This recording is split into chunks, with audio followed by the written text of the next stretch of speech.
Bonjour à tous, c'est parti pour notre projet et on va commencer par la barre de navigation. C'est parti. Alors voici notre projet comme nous l'avons laissé dans la vidéo précédente. Donc on va commencer par faire notre petite barre de navigation. Donc évidemment on va s'inspirer de notre petite documentation. Donc ici nous avons un exemple sur un bootstrap. Hop, on peut zoomer un petit peu. Donc on va se servir de cette barre de navigation. Donc encore une fois ça serait plus simple de copier-coller. D'accord? Mais pour s'habituer un petit peu, on va simplement tout écrire à la main. Donc on va commencer par enlever notre petit H1 ici. On va mettre nav. Et donc ici, on aura besoin de 4 classes. On va mettre la classe navbar. Navbar, expand. Ici, on va pas mettre LG. On va mettre SM. D'accord? Et après, on va mettre navbar dark et BG dark. Bon, ça sera notre barre de navigation. Alors je vais juste fermer un peu ça, voilà. Et donc ici, dans notre navigation, on va commencer par mettre notre titre. Donc on va mettre ici a.navbarbrand, d'accord. On va mettre un dièse, et ici on va mettre à l'intérieur un H3, on va appeler Canada. Voilà, on va refaire le site du Canada, pourquoi pas. J'ai des images qui traînent, donc voilà. Alors, ensuite on va faire un bouton, donc ça sera le bouton pour notre fameux hamburger, d'accord. On va donc l'appeler navbar toggler. Donc ici, je fais que recopier les différentes classes qu'il y a ici sur notre petit bootstrap, d'accord? Vous êtes libre de les regarder à côté, de les copier-coller. Vous faites ce que vous voulez. Personnellement, je vais les écrire à la main. Donc ici, on a data toggle. Ok, on va mettre ici collapse. Alors ne faites pas de faute en réécrivant, autrement vous allez avoir des problèmes. Data target. Et ici, on va mettre main navbar. Et donc ici, le bouton, on va sauter une ligne et on va mettre donc notre fameux span avec le navbar toggler icon. C'est bien parce que grâce aux extensions que j'ai pris avec Bootstrap sur VS Code, on a ici les différents noms qui sont suggérés, on va dire. Voilà. Donc ici, bouton avec le navbar toggler icon qui va juste se montrer lorsqu'on sera en ESM, d'accord? Donc en dessous de 576 pixels. Et donc ici, on va créer notre menu. Donc on va commencer par mettre un div. Et dans ce div, on va mettre collapse et navbar, alors pas un point d'interrogation, point navbar collapse. Voilà. Et donc à l'intérieur, on va mettre aussi une ID, donc main navbar. Donc en fait, la même idée que vous avez mis ici pour le data target. Hein. D'accord. Et ensuite, le UL.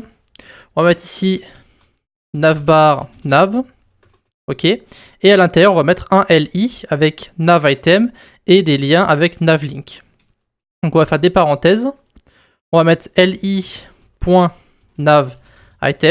et à l'intérieur de chaque petit LI, on va mettre un lien avec la classe navlink. D'accord? Et donc ça, on va le faire 4 fois. Alors attendez. J'aurais dû mettre un point ici. Voilà, faute de frappe. Parfait, donc ici on a le LI avec les A et à l'intérieur on a ici nos différentes classes. Donc, je vais fermer ça juste pour l'instant. On va mettre des dièses. On va mettre des dièses. Hop. Et donc ici on va aller sur le côté. On va mettre About. Donc on va mettre plusieurs titres. On va mettre About, Tourisme. On va les mettre en anglais, hein, ce sera plus simple pour le copier-coller après. Culture et Contact. Voilà. Ça, c'est notre barre de navigation. Donc, on va juste voir à quoi elle ressemble vite fait. Hop. Ah, donc ici, on a quelques problèmes. Vous pouvez voir que si on affiche notre console, on a ici un margin, d'accord, qui est un peu trop grand, d'accord. Donc, ce qu'on va faire, c'est qu'on va commencer par enlever la margin sur le titre, afin que notre barre soit un peu plus petite. Et ensuite, on va mettre ici nos différents contenus sur la droite. Donc, pour ça, on ne va pas utiliser Flexbox. On va utiliser une autre propriété, enfin une autre classe de Bootstrap qui s'appelle ML Auto. D'accord? Donc ça va en fait margin left auto. Donc ça va en fait directement tout coller sur la droite. Donc ici sur notre UL, on va mettre ML Auto, donc margin left auto. Et ici sur notre H3, on va mettre une classe, on va mettre ici MB 0. Donc pour en fait mettre margin bottom 0. Voilà, on rafraîchit. Et vous pouvez voir qu'ici, la barre est un petit peu plus petite à cause du margin qu'on a enlevé. Et le fait que aussi nos différents liens sont sur la droite. Voilà. Ça sera donc tout pour notre petite barre donc avec Bootstrap. Donc ici, on va simplement la modifier avec notre CSS, donc en utilisant le Sass, d'accord. La première chose qu'on va faire, c'est ouvrir le MyCSS, d'accord? Et donc ici, on va d'abord modifier le body. Donc j'ai envie de modifier la font family. On va utiliser la Google Font qu'on avait mis, donc c'est-à-dire Roboto. Et si jamais la personne n'a pas Roboto ou n'arrive pas à l'afficher, on va mettre ici sans serif. Ok, donc c'est maintenant que le SAS va rentrer en jeu. On va appliquer le fameux principe du nesting qu'on avait vu, d'accord? Donc on va ici appliquer le SAS et ensuite je vous montrerai à quoi ça correspond dans le CSS. Donc ici .navbar, d'accord? Donc ici j'ai envie de modifier le font weight de mes liens qui sont ici, d'accord? Donc on va mettre font weight, on va mettre 300, d'accord? Ensuite, alors je vais ouvrir le HTML ici sur la gauche, on va modifier le SAS à droite. Ici on a modifié, alors je vais un peu faire ça comme ça, voilà, ça sera peut-être plus simple.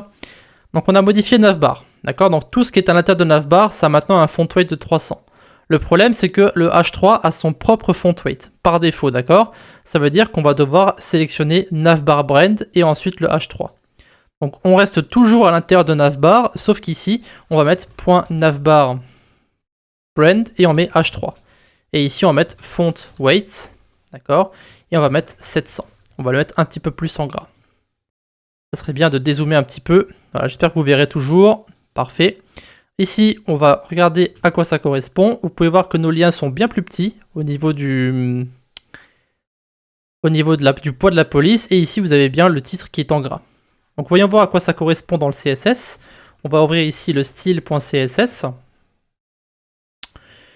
Et j'ai dit style.css qui est censé être dans dist. Voilà, c'est bon. Alors ici, on va aller tout en bas du coup. Et vous pouvez voir que le SAS qui est donc ici. Alors cette fois-ci, je vais zoomer encore un petit peu. Alors on va aller tout en bas. Voilà, donc ici, body, font family, on a bien nos deux crochets ici. Vous avez ensuite le navbar avec le font weight. Ça, c'est notre première règle. Et ensuite, vous avez le navbar brand H3 qui s'est transformé en .navbar brand H3. Et donc ici, vous avez le font weight 700. Vous pouvez voir qu'avec le SAS, on a simplement mis ici notre sélecteur à l'intérieur de navbar, d'accord? Il est en fait nesté à l'intérieur, sauf que lorsque c'est traduit en CSS, le .navbar ici est réécrit. Donc en fait, ce sont deux lignes qui sont complètement différentes dans le CSS, mais dans le SAS, tout est à l'intérieur de navbar. Ça veut dire qu'en gros, on n'a pas besoin de réécrire à chaque fois tous les sélecteurs, on a juste besoin de l'écrire une seule fois et de mettre ensuite les autres classes à l'intérieur de là où on veut mettre en fait nos différentes propriétés. Voilà. Donc, ce qu'on va faire, c'est qu'on va écrire le reste du SAS. D'accord? Et on va ensuite voir à quoi ça correspond dans le CSS. Donc ici, ce qu'on veut modifier, c'est très simple. C'est la taille de nos différents éléments. D'accord? On veut faire en sorte qu'ils soient plus gros. On va aussi un peu modifier le padding bottom. D'accord? Pour les bordures qu'on va ajouter. Et c'est plus ou moins tout. Donc ici, toujours dans navbar, on va prendre .navbar nav, d'accord, qui est ici, donc le fameux UL. Ensuite, dans le navbar nav, on va rien modifier, mais on va changer ici les navlinks. Donc .navbar nav, ensuite .navlink, et ici on va mettre padding bottom, on va mettre 0,4 rem, et on va modifier .nav item, et ici on va mettre font size 1.2 rem. Voilà. Donc ici, par défaut, si on rafraîchit, vous pouvez voir que nos différents liens dans notre menu de navigation sont plus gros. D'accord? On a aussi enlevé le padding, mais ça se voit pas pour l'instant. D'accord? Maintenant, on va devoir mettre le fameux hover. D'accord? Ça veut dire qu'on va en fait mettre une petite barre en dessous de nos différents liens lorsqu'on va passer notre souris dessus. Alors normalement, vu qu'on est dans navlink ici, on pourrait simplement sauter une ligne et mettre par exemple navlink over, d'accord, et ensuite notre propriété et notre valeur, sauf qu'avec le SAS, vous pouvez faire ça directement dans navlink. Donc vous pouvez faire ça par exemple en tapant donc à l'intérieur .navlink over. Mais évidemment, il existe une meilleure façon de faire, donc je vais écrire ici notre propriété. Donc border bottom, je vais mettre un pixel solide blanc, d'accord. Sauf que ici, vu qu'on est en fait à l'intérieur de notre navlink, on va devoir en fait ici mettre une esperluette, d'accord, afin de dire au navlink qu'on doit ajouter ici le hover. Ça veut dire qu'ici, ça va faire navbar, navbar nav, navlink hover. Donc on peut dire ici directement mettre une esperluette avec le hover au lieu de mettre le navlink à l'extérieur. Ça veut dire qu'en mettant cette ligne à l'intérieur, on va en fait pas mettre la ligne qu'on a mis à l'extérieur. Donc celle-ci, hop, celle-ci qu'on voulait mettre juste avant, n'existe pas du coup. On l'a mis directement à l'intérieur. Donc l'esperluette ici va en fait remplacer le sélecteur parent, qui est en fait navlink. Voilà. Et donc si vous regardez maintenant, vous pouvez me passer votre souris sur les différents liens et vous avez bien la bordure en dessous de vos différents liens.